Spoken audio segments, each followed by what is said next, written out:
Welcome to another episode of Chat with Nat, the podcast where real conversations meet real life. I'm your host, Natalie Kim, an entrepreneur, financial professional, caregiver, and an advocate for living fully. This show dives into the stories and strategies that shape who we are and how we thrive. On this week's episode, we're talking about divorce and a better way through it. Divorce is one of the most emotionally and financially draining experiences that anyone can face.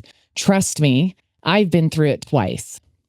But what if it didn't have to be? What if you could protect your peace and your pockets at the same time?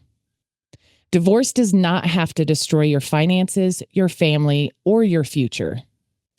This week's money tip is protecting your peace and your pockets. Divorce isn't just a legal decision. It's a financial one that can impact your wealth for decades. The average cost of a litigated divorce in the United States is between $15,000 and $30,000 per person, not including the lost time, therapy, or emotional stress that often comes along with divorce. Mediation or collaborative approaches can cost up to 80% less. I challenge you guys, if you're going through something like this, to create a post-divorce budget blueprint, tracking your income, child expenses, and future goals early to avoid emotional spending or financial surprises. I encourage you to build what I like to call a peace fund, small weekly deposits for future self-care, therapy, or rebuilding post-divorce to ensure that you hang on to your confidence or you recover it as quickly as possible. Today's guest, Kim Korven, knows this journey deeply, not just from the legal side, but from the heart-centered human side. Kim Korven is a retired lawyer and mediator who helps parents navigate divorce calmly and fairly without relying on lawyers. Kim is a TEDx speaker and the creator of My Lawyer-Free Divorce.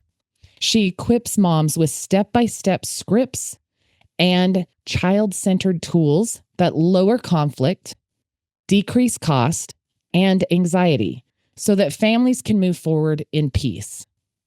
So if this, again, is something that you're facing, something that you're going through right now, Kim will share the information of how to contact her and get her information if you're interested in that My Lawyer-Free Divorce course. But today we're going to dive more into what Kim does, why she does it, and the importance of that work overall. So Kim, tell me a little bit. Let's start with your peaceful divorce story. Is that a good place to start? It's a wonderful place to start, Natalie. Thank you. You're welcome. And welcome to the show. I'm excited to have you here today. I think this topic is so vital in today's world.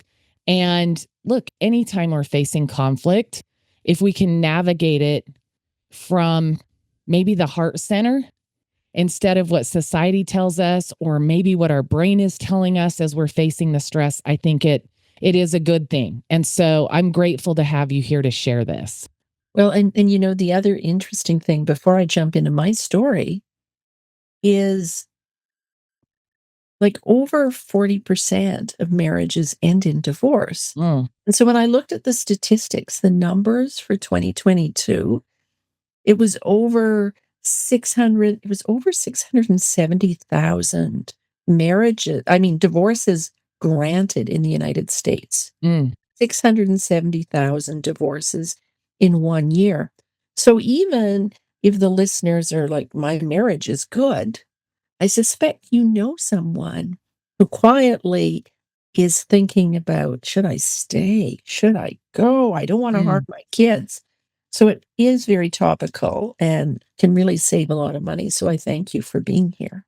Yes, absolutely. And look, I mean, I'm a believer in happy ever after. I always have been. I've had this little romantic part of my brain, you know. But I've been through this, like I mentioned a couple times. It's a difficult process.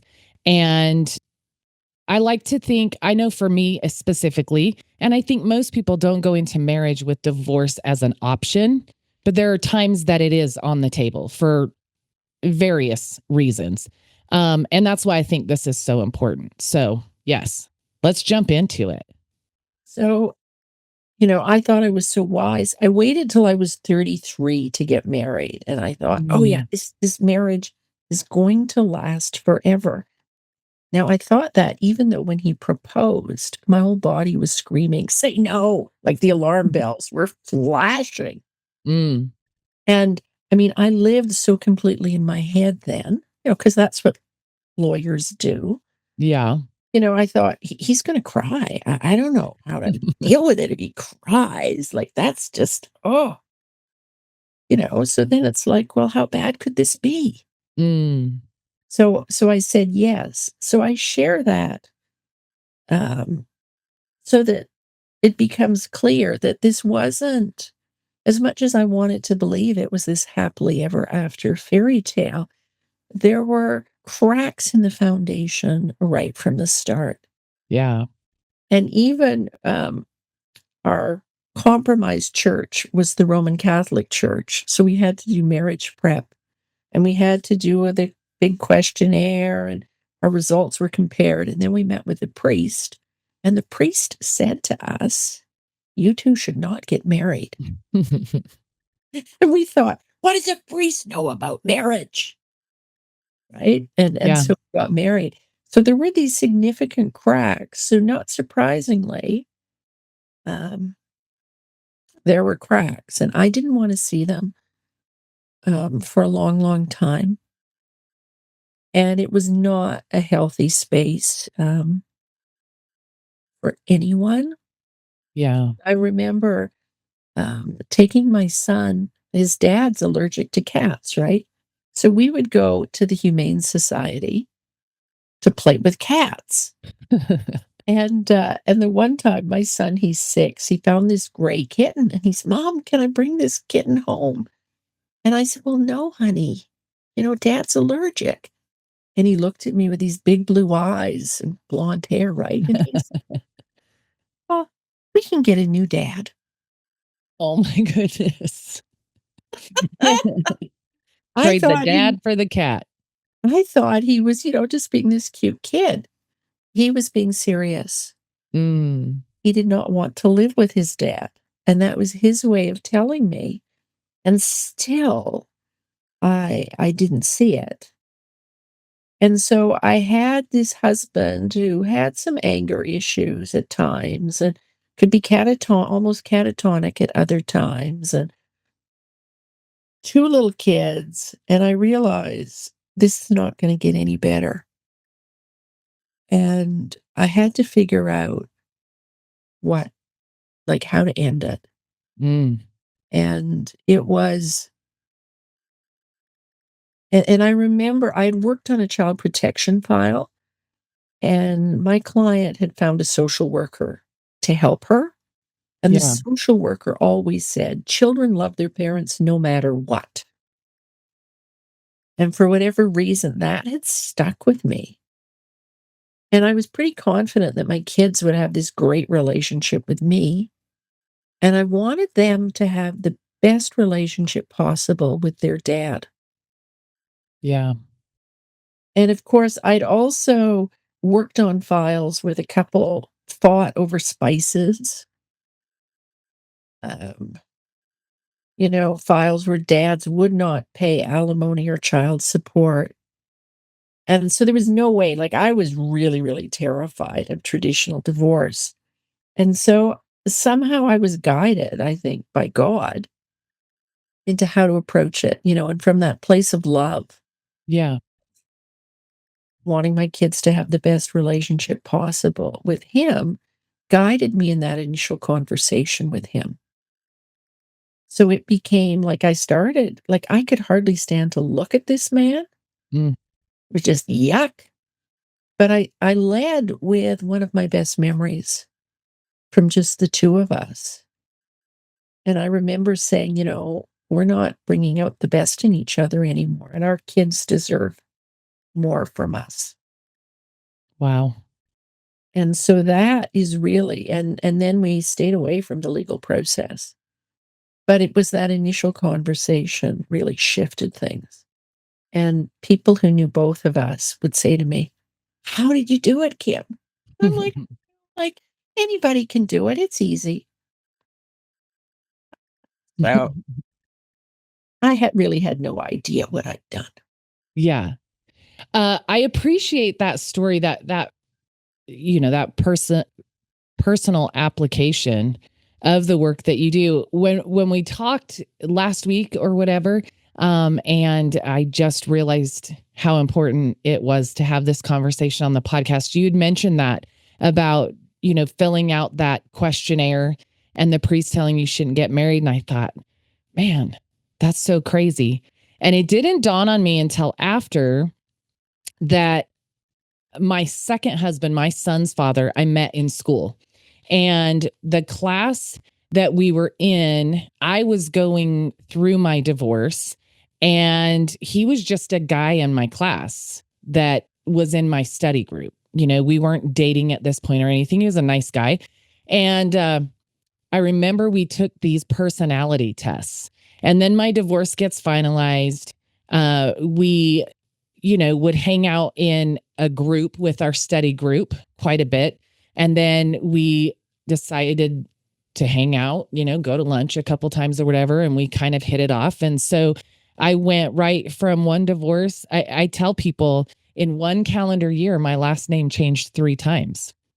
I filed for divorce in January. My divorce was final in March, and I went back to my maiden name from my first divorce. We had no children. And then I got remarried December, just before Christmas that same year. So my last name changed 3 times. But I remember that we were taking a class during this time frame. And I think my divorce was final. We had started hanging out, and we did a personality test. And I can't remember if it was the Myers-Briggs or it was something similar to that. And after it was all over and done, we were comparing our results. And we were the least compatible pair of all of the different types. And I remember we both thought, that's crazy. Like, what is this? No. And that memory has not come back to me. I don't know, ever since my divorce, which was, 15, 16 years ago. And so just ironic that popped up after you had said that we had kind of a similar experience, and we laughed it off and thought it was crazy. And, if 2 people want to be together, then they can, and they'll figure it out and it'll be fine. Exactly. And what was fun for me, because I hadn't thought of the priest or when he proposed for years. But then when I was thinking about ending the marriage, and I really wanted to blame him, and you have to understand, I was a lawyer. I really, really wanted to blame him. Mm. But then it's like, how can I blame him when I had the evidence that maybe this is not such a good thing to do? Yeah. And having said that, like, I don't regret the marriage, and I'm sure he doesn't either, because we ended up with 2 great kids. But it's this Absolutely. not trusting your instincts, right? Yeah. It's very, very interesting. Yeah. I think when we can own it, then you can be more creative in the solutions too, I think, right? That, oh yeah, my instincts were screaming, say no. Mm. And I thought I knew better. Yeah. So Yeah. And I shared with you a little bit my situation. We had this whirlwind romance. We were having so much fun together. And about a month before our wedding, the invitations had gone out. And my son's father had 2 little girls from a previous marriage. And I had just fallen in love with these 2 little girls. And so all the plans were in place, invitations out, and something crept in and said, Natalie, you shouldn't do this. And I thought, how am I going to tell all these people? How am I going to tell him? I'm going to break his heart. I love these 2 little girls. And I don't regret my marriage either, for the exact same reason you said. I would do it all over again for my son. And he is the greatest gift I've ever received in my entire life. And he would not be, even if I had married somebody else and had a son, he would not be who he is without the part of him that is his dad. And so, of course, it's so easy to see that this many years removed from the situation. And I would say I am not proud of the way I chose to handle my divorce or, leading up to this separation. I had voiced how I felt. He had voiced the desire to, and we'd gone to counseling for over a year, but voiced the desire to stay together. And that's not what I wanted. And so I did not handle that in a way that I'm proud of, choices I made and things that I did. Because here I was, even leading up to the divorce, it was so hard for me to have that conversation because I didn't want to hurt him. Like you said, I don't want to break his heart. So instead I stomped all over it. And, at the time where I was mentally and emotionally was not the most healthy place, and making any decisions during that time other than getting through the process, even if it wasn't what he wanted, was what I owed him. And I wish that's the one thing I wish I could have done better. But I did share with you too that the one thing I think that we got right in our divorce is I said to him the day that we separated and he decided, I'm in Texas, he decided to move back to Utah. And I said, this is no longer about you and I. This is about what's best for our son. And that, I think we both did the best of our ability through that process to stay focused on that. It wasn't easy. It wasn't always pleasant, but I think we did stay focused on that. But what you do is go multiple steps beyond that. So I think we did okay in our divorce, but it certainly could have been better, especially after talking to you. So let me ask, the next question is, why are most divorces so ugly and expensive? So the whole model of divorce is 19th century. And divorce, like, it used to be a private member's bill. So, and the government passing legislation to say your marriage is over. And it was moved into the civil court system, which is designed for property and contracts where there is not a big emotional stake. Yeah. And that whole process is adversarial. Right? So you never, ever, like if you and I were in a car accident and you end up with whiplash and you sue me, I'm not going to admit, like, you're not going to admit in your claim that you were texting. Yeah. And I'm not going to admit that I was like, you just blame the other person. Right. And a judge decides, well, that's fine if it's you and me in a car accident. But this is somebody you loved. Mm-hmm. And one of the things, like in Amanda Ripley's book, High Conflict, one of the factors that has to be present for a dispute to go high conflict is humiliation. One of the people feels humiliated. So you get served at work by a stranger with this court form saying your marriage is over, and the language is very adversarial in 19th century. You feel humiliated. Yeah. And things spiral downward very, very quickly. Because it's most people objectively, like, I've talked to people who've said, yeah, we were getting along really well when we worked with a mediator, but then when we ended up with attorneys, it all went sideways. But it's how the game is played, and the language just fosters division, right? You cannot say, oh, well, he's a better parent than me in that he has more structure, because, oh, that might be used against me. Yeah. Whereas if you could say that, you can keep things much calmer. Do you think that, so first of all, let me speak to the, being served in an environment with other people around, whether it's at work or whatever. Yeah, absolutely. It's embarrassing, it's humiliating, especially if it's a situation that you didn't know was coming, right? Which happens so often. And yet most people in that situation, hindsight later, they're like, "Oh, there were so many signs." But in that instance, you're right. There's that defensive posture comes out of, first of all, what are all these people thinking? Because unfortunately, that our brains, especially as women, I will say, instantly think, what do all these people think? And then maybe you come from a place of, I have to defend myself because now they've seen this. I have to explain where this is coming from or how they're the bad guy or whatever the situation is.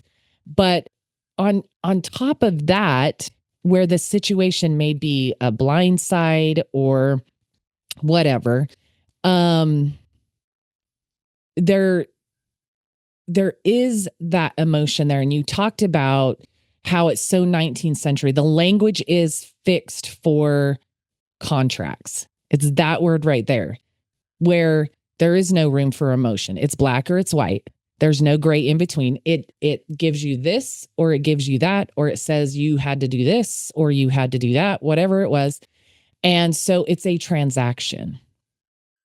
But I think what you said that was so important in that was there was love there. There was even in your situation where there was a part of you screaming, "No, don't say yes." And for me, man, are you sure you want to go through with this thing? There was still love there. There was a connection there. And that process separates those two things. Almost does not, in my opinion, I will say, allow room for the emotion of it, because I guess maybe I don't really know why, other than, like you said, the language is contractual. And so I'm trying to figure out I'm just going to throw it out this way. How do you bring that back in? So you came from the lawyer side, the mediation side, where you're sitting in those high conflict conversations. How do you navigate from that high conflict into a place of getting people to allow the emotion to come back in to forge a better path? So it's interesting. I talked about the legalities and how the legal system portrays divorce. Yeah. And part of why there's no room for emotion is it's all very heady. It's very Mm. intellectual, and you have this independent, impartial decision maker who takes in all the information and decides what's true, what's more believable, and what's not. Very heady, right? Yeah. Um, Rational. And what's interesting, though, of course, when you stop and realize that government usually isn't proactive, governments usually don't go, "Oh, we see this potential issue on the horizon. We better pass legislation for it." Yeah. Most often, what happens is government passes legislation in response to an issue Mm. coming up. Yeah. Reactively. Uh-huh. So marriages were ending before government passed any rules about marriage, about how to handle it. Mm. It was actually this family, not a transaction, a transition, Mm. Yeah. right? And when you think about other big family transitions or life transitions, right? Like when you got engaged that second time, the whirlwind romance, did you go and buy your marriage license right away? No. So you did not deal with the legalities right away. Correct. And how did you celebrate your marriage? How did we celebrate? The marriage, right? Like, was there a big celebration? Oh, yeah, yeah, yeah. Were You there have the what big were the wedding, the big party, the big cake, the big dress. they're all Yes. rituals Yeah. around that transition, right? Hmm. And when your son was born, was there a big celebration when he was Yeah. baptized? Yeah, absolutely. Right? Ritual. And when somebody dies, people don't run to the attorney right away and files letters of probate. There's a ritual around honoring that person so that people can process the transition, Yeah. to ground it. So what I do is I have reintroduced ritual into divorce. Mm. And often, and there is one, yeah, I mean, I sell a ritual now that I created just with yarn. Simple little. It's simple and it's really profound because I think part of what keeps people stuck is there is no ritual with divorce. Mm. So you're just like, how do we process these emotions? The interesting thing, if you ask most people, like, so where I live, the first female real estate broker in North America lived here. Okay. Okay. So really an interesting lady. And I asked her one time, had a great life. And I asked her one time when she was 91, Fran, what's your best memory? Mm. And she thought for a bit and she said, the birth of my first child. And I thought, if Fran thinks it's the birth of your first child, then there's something to it, right? Yeah. And even about me with my goal about wanting my kids to have the best relationship possible with their dad. What happens is I start the dialogue around the kids. So it reintroduces some trust, Yeah. right? Because parents will always love their kids too. Absolutely.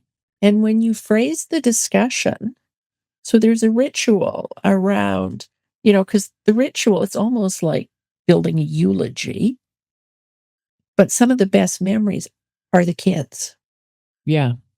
So they feed into each other really beautifully to people being able to have a conversation that's very, very different. And one, in a sense, that's much more honest. Like, I've never forgotten the couple who I did mediation with. They had 3 kids, and I go through this process. And at the end of it, he says, wow, together we only have 5 good memories, and 3 of them are the birth of our children. I Mm. guess we're on the right path here, divorcing, Yeah. right? It grounded the discussion just so beautifully. And it honors the love, right? Like, love is there, Yeah. and it is a transition. And when you accept, well, the kids are always going to love him and they're always going to love me. Okay. Right? Like, even Yeah.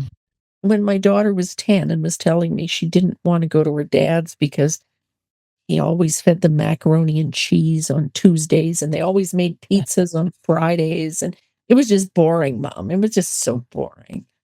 So we had quite the discussion. And she was 10. I did not take what she was saying. I took it seriously, Mhm. but I ended up saying to her, look, you're being exposed. Like, yes, you always have macaroni and cheese on Tuesday nights, but with me, we could eat anytime between 5 and 9, and it could be a bowl of cereal. Like, you're Mm. exposed to 2 very different ways of being. And that is such an important skill for an adult. And let's face it, you don't like everything I do, Mhm. and you love me, right? And so I know, right? So you don't have to like everything your dad does, and you love him. He's your dad. You need to have a relationship. You go. Yeah. Well, and now she's 20, and her dad is the one who will bring her a meal when she's working. She's, Mom, Dad stopped by, and he brought me food. You never do that. And I'm like, no, I don't. Yeah, that's beautiful though, because I've got to imagine that, I mean, and I can only speak to the mother's bond to a child and to a son.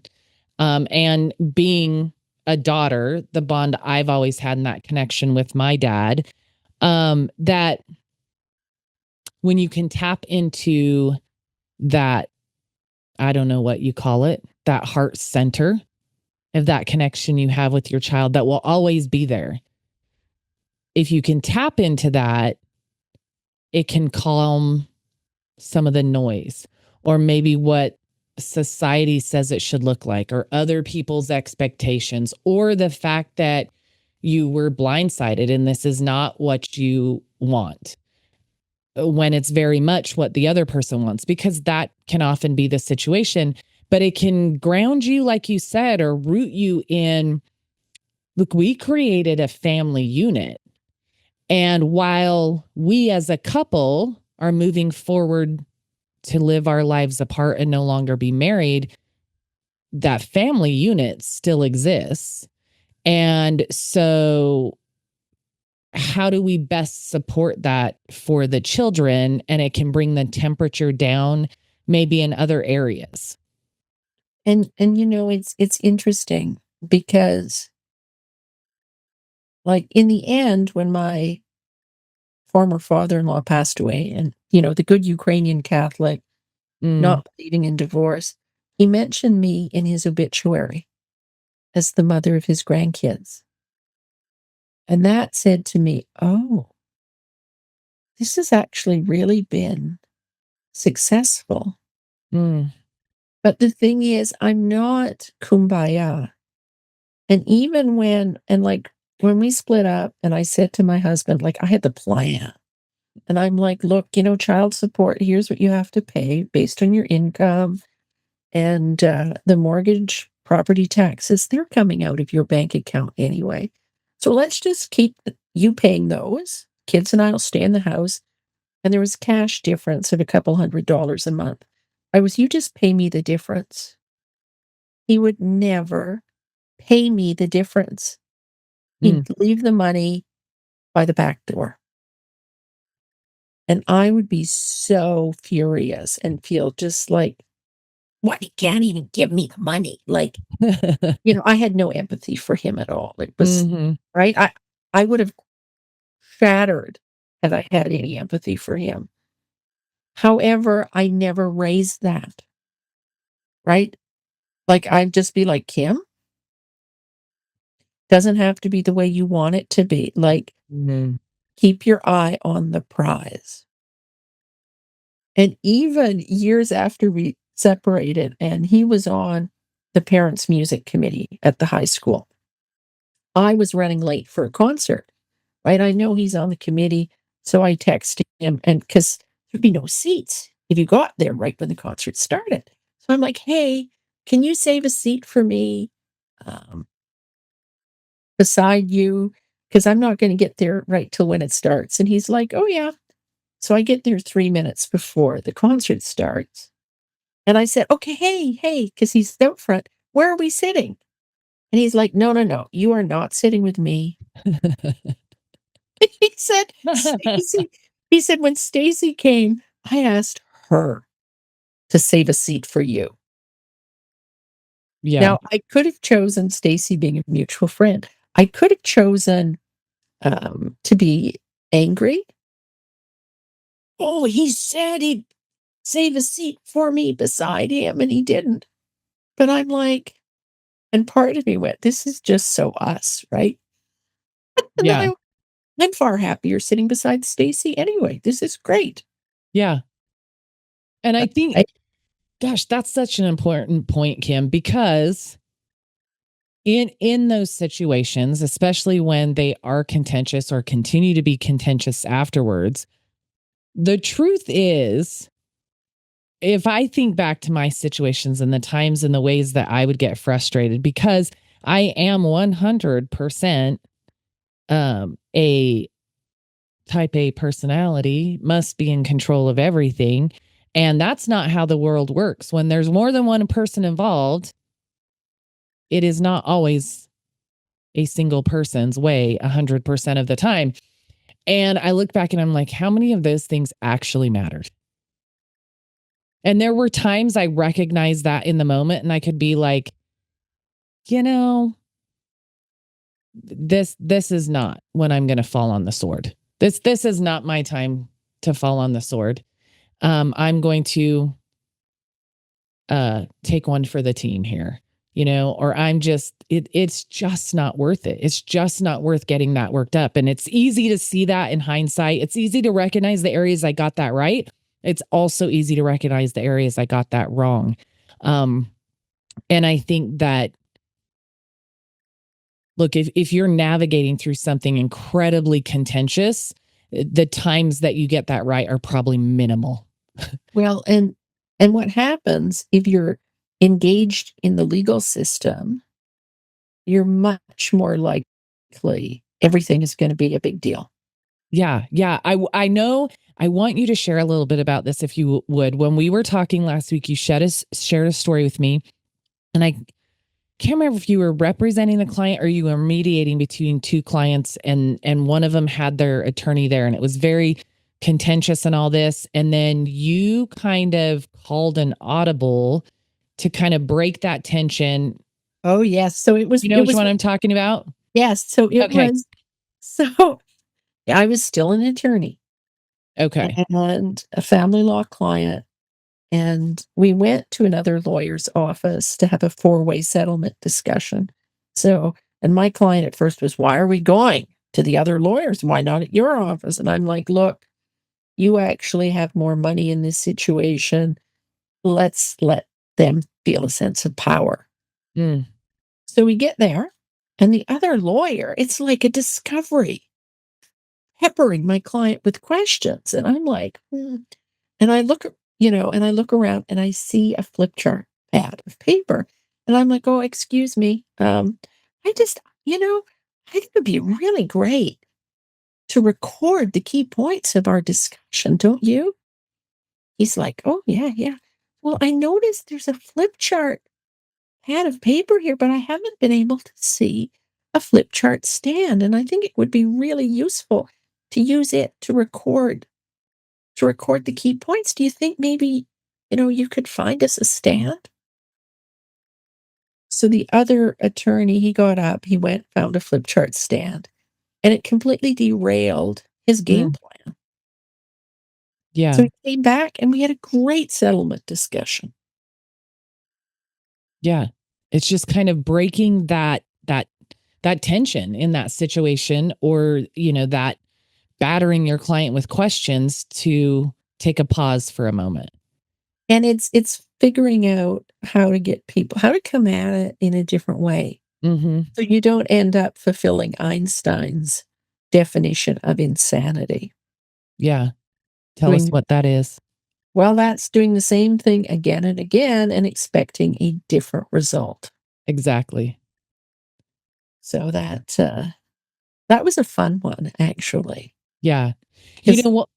Oh, go ahead. No, because at first I'm like, oh my Lord, like what? Like this, it was not what I pictured at all. And it's like, how do we get this back on track? Yeah. I think about, as a single mom, you tend to have a lot of friends that are single moms also. And you kind of, if your kids play sports or are in the band or whatever activities they do when they're little, you kind of notice those single moms that are there, and you get to know one another and build these relationships. And so, especially when I have tons of single mom friends, and I don't think it's just because of that, but when my son was little, I connected with a lot more other single moms with kids the same age going through the same thing. But one of the things I feel like I've noticed, I don't know if I want to say in society, I don't know how to word it, but what I've noticed is for those friends of mine who seem to be navigating divorce in a healthy way, in a somewhat positive or more peaceful way than others, there's almost a judgment against that they're doing it right by keeping it more peaceful instead of going for the jugular, so to speak, versus people saying, why is it so contentious? Why are you so focused on high conflict? And yes, there are all kinds of hurts and all kinds of things that could go on that can cause a divorce. I'm not diminishing that. That's not our intent at all in this conversation. But even in those situations, there can be a healthier, more positive way to go about it, especially when there's a family unit, there's children involved.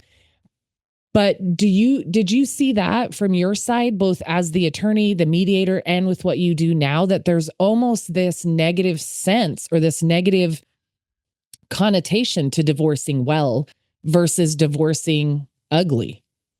I mean, I've had some mediation clients say to me, well, the hardest part were my family and friends because they were like, why are you doing it this way? Yeah.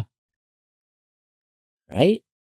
Why are you doing it this way? And your question is very interesting for me because at the time when I asked my husband to leave, my parents weren't the most supportive of me. Like, they had encouraged me to end my relationship.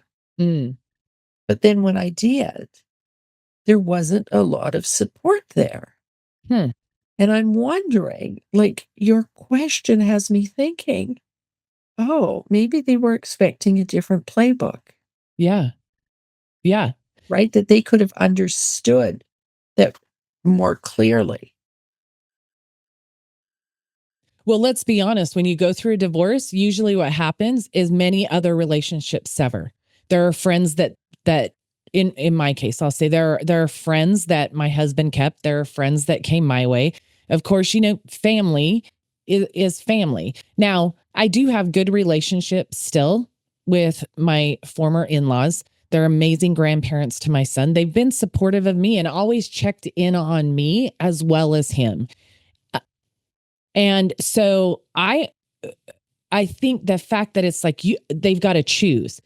People who are connected to a couple that divorces, it's like, oh, well, I need to take a side because that's how these things work. You take a side in these situations. So which side am I going to take? And if there's conflict or blame that this person got it the most wrong, because there are two people involved, there are always things both people could have done differently, better, more of, less of, whatever, right? There are two people involved.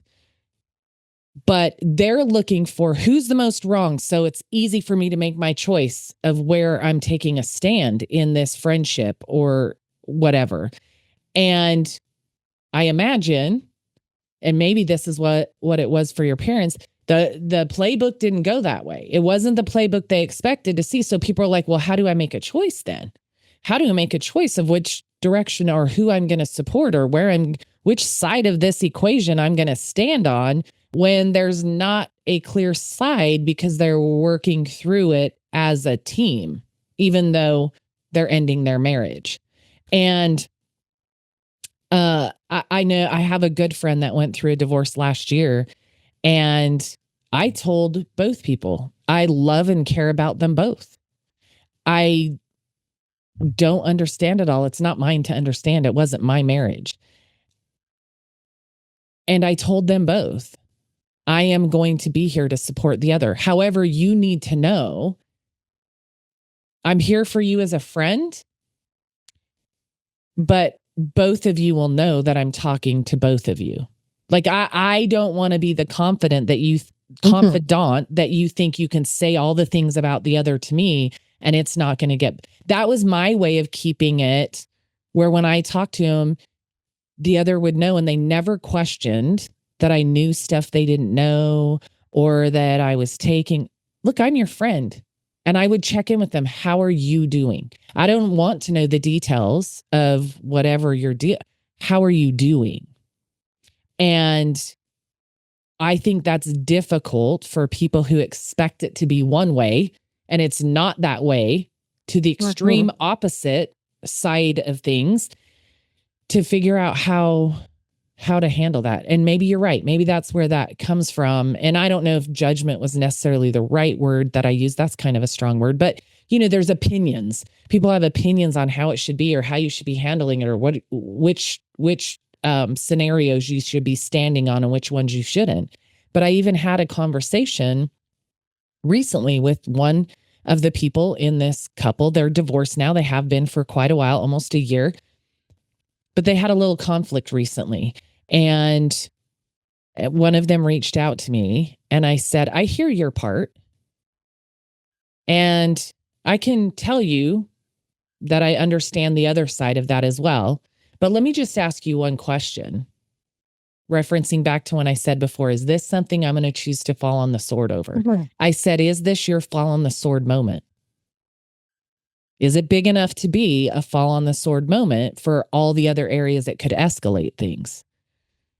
Or is it worth just letting go and realizing it's not ideal for you, but it works for the kids? And they were like, I don't know. And the next day I got a text that said, I thought about what you said. And you're right. And that wasn't my point to be right. It was just me saying, gosh, of all the things that you could get worked up about in a divorce situation, even after the divorce, when you're dealing with things with the kids, that's the one you're going to pick. But see, but that's what happens when you don't have a ritual to clear it. And I used to say to myself, like, I used to get furious in 0.5 seconds whenever he'd say anything. Yeah. First 8 years, I was always, Kim, there's a reason you're not together. Just let it go. Let it go, Kim. Yeah. Let it go. That was my mantra. Yeah. And even to the point, my second husband, right? I'd be ranting about something, and he's, Kim, what is it you always tell yourself, don't you? And you're like, ah. I was, exactly. Yeah. Yeah. Mhm. Yeah. I think that's so important though. And I think, we addressed kind of the next question I had is why isn't divorce a legal issue? I think you really went into that well. But let me ask you this as we're kind of working towards winding things down. What are 3 things any person can do to make a divorce process more peaceful? I think the first thing is to have the conversation with, I use former spouse, not ex, with Mm, your former spouse or your soon to be former spouse, that you're going to do this all in a way that is best for them. You're going to take your egos out of it.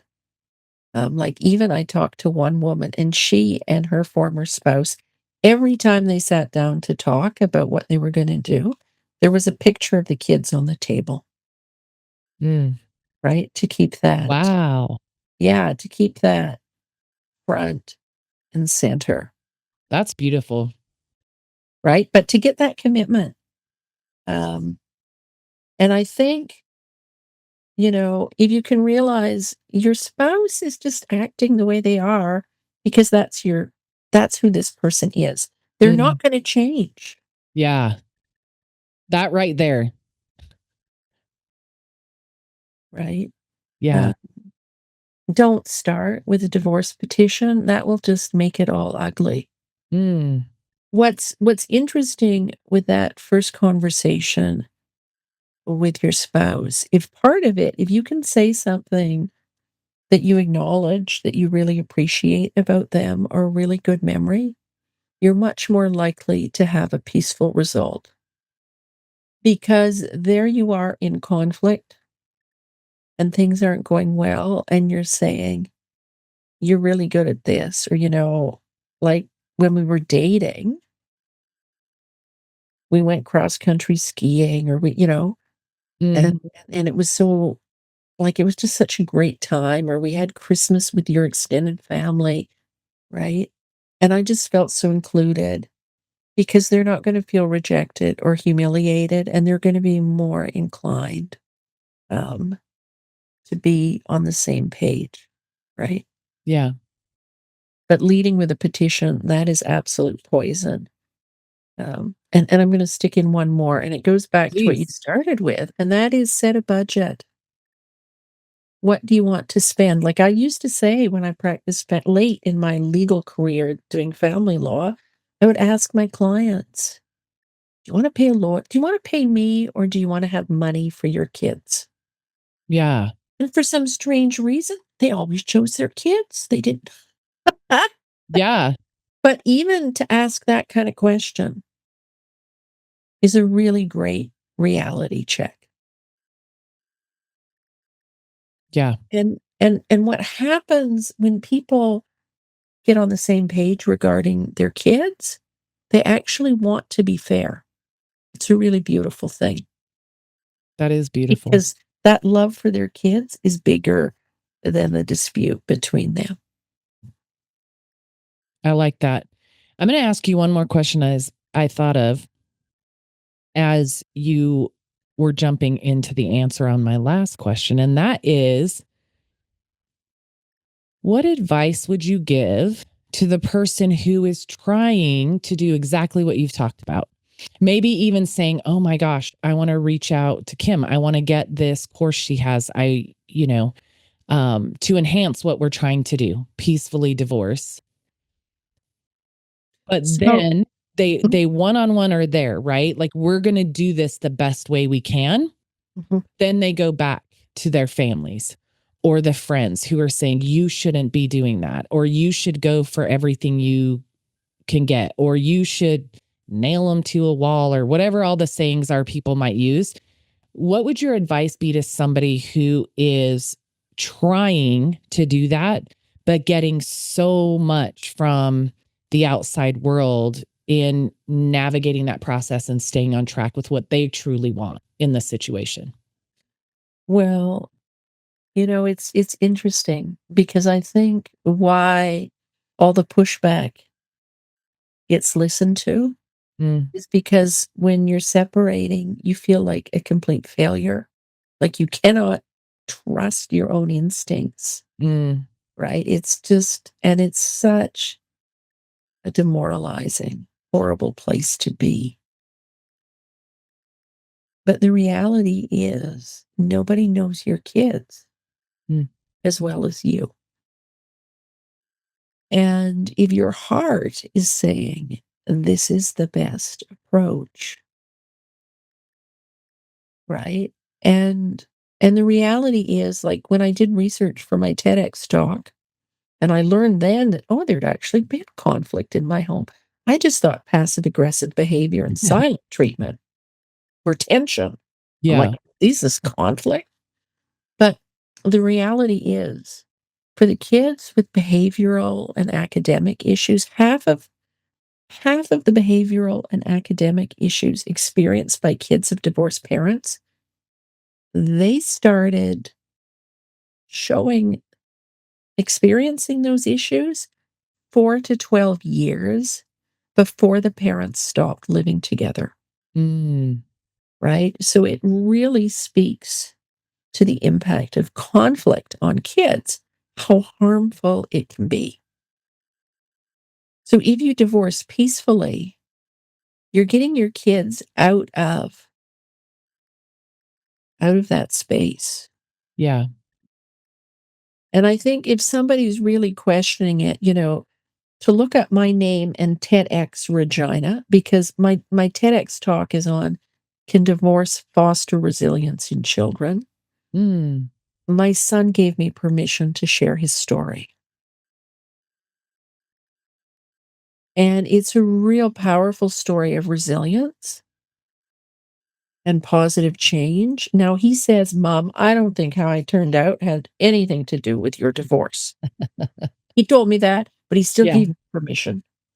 Um, because I think it's when we're feeling really fragile, like we can't believe in ourselves. It's having the examples. Hmm. Go, oh yeah, my instincts, my heart, I'm going to follow my heart here. Yeah. Right. And it might be saying to people, I'm so glad you love me. And I really love my kids. And so can you just support me in this decision right now? Like, if it doesn't go, Yes. we'll know right away, and then we can, like, the thing is, it's really hard to issue the petition and serve the person and then have it go peaceful really well. Yeah. It's far easier to start the process peacefully. And if things don't work out, then lawyer up. Yeah. Yeah. I love the way you said that, though.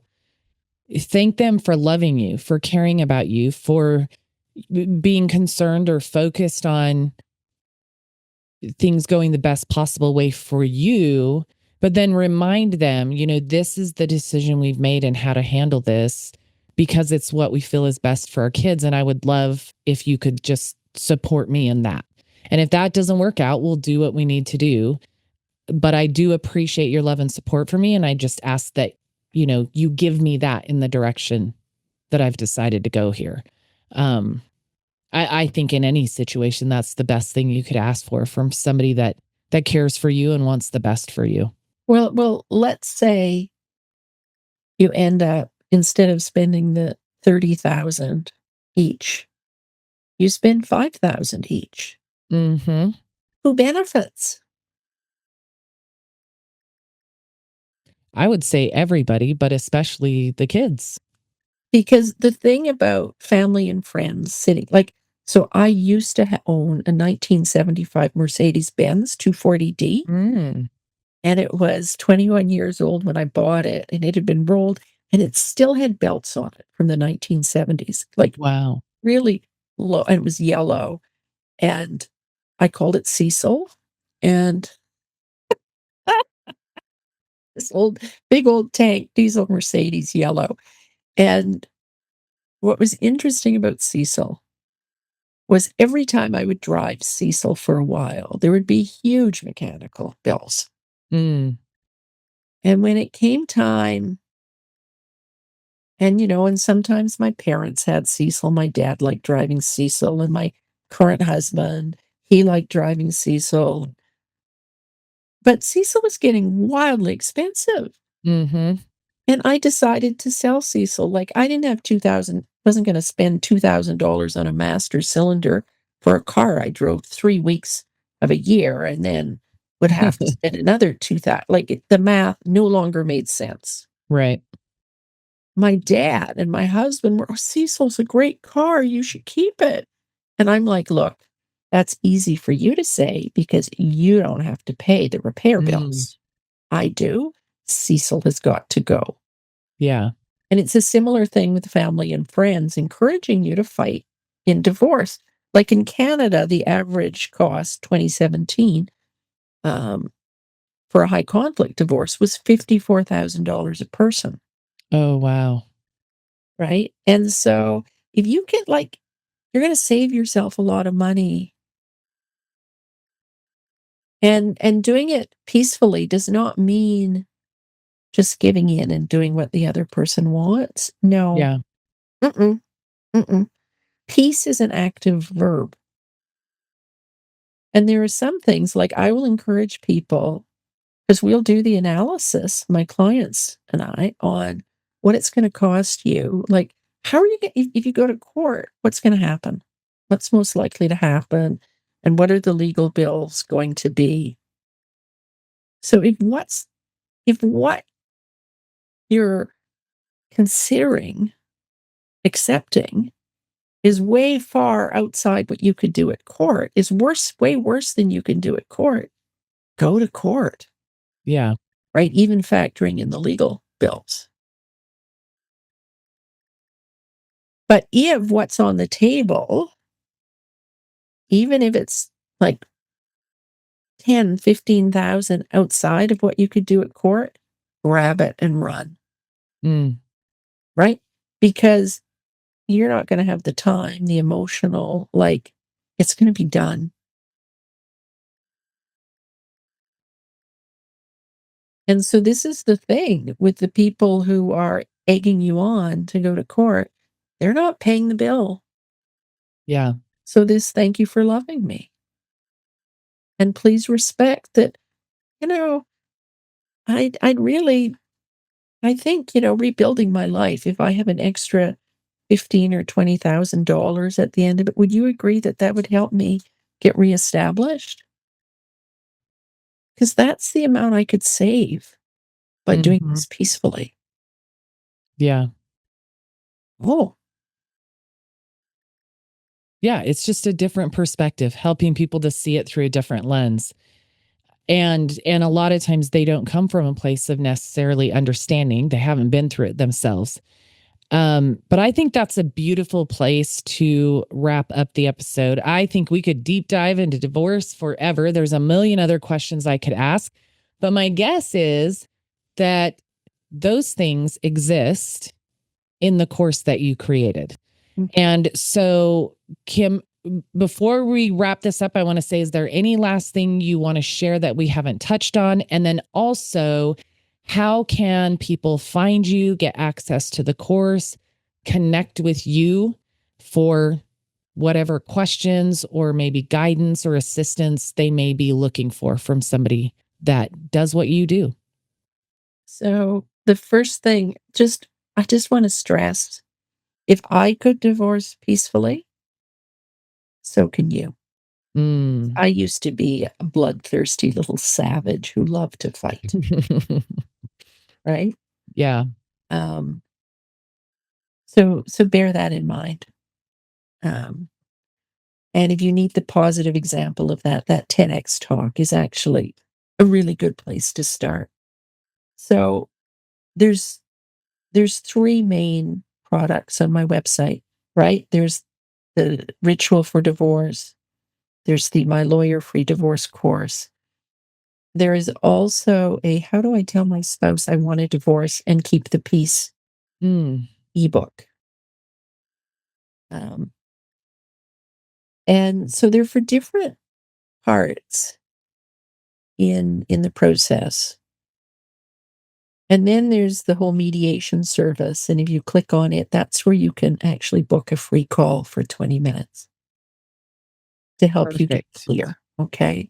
Yeah. That's all at kimkorven.com. So KIMKORV as in Victor, EN.com. And yeah, like if you're thinking about it, that script, the ebook is actually pure gold. Some women who've bought it, they haven't really needed anybody else, Mm. right? They go to an attorney with their spouse and they figure it out together. Yeah. So That's amazing. So yes, we will have Kim's website in the show notes, so that you can find it. And I will try. I'll go out and look for a link to the TEDx that we can put in the show notes too, to make it easy for people to find. But please, reach out to Kim, whether it's to have that 20-minute conversation and see where things go from there, or to access some of these resources. And this podcast, of course, you can find it on all podcast platforms, but it will show up in the next week or so on my YouTube channel as well. So if you want to watch the video of our conversation, we would love to have you do that. But as I wind this down, I just want to say, whether you're rebuilding after divorce or just trying to find more balance in your life, the goal is the same. Protect your peace, protect your plan, and protect your future. So if today's conversation is causing you to look at things a little differently, to want to navigate things a little differently, or you know somebody who may be facing divorce or who is going through it right now that could utilize this episode or these resources, please share this episode with them. And of course, if you want more of my content, I am going to have a blog format from this podcast, and I'll link some of Kim's her website and the TEDx in that as well. But you can always follow me on Substack for more of all of my content and information, because I can never pack it all into an episode. But you can find that additional content there on Substack under Chat with Nat as well. And I want to thank you all for joining us, for listening to this week's episode. And until next time, remember to focus on your 5 F's: faith, family, finance, fitness, and fun. And as always, make sure that you're making time for joy. We'll see you again next week.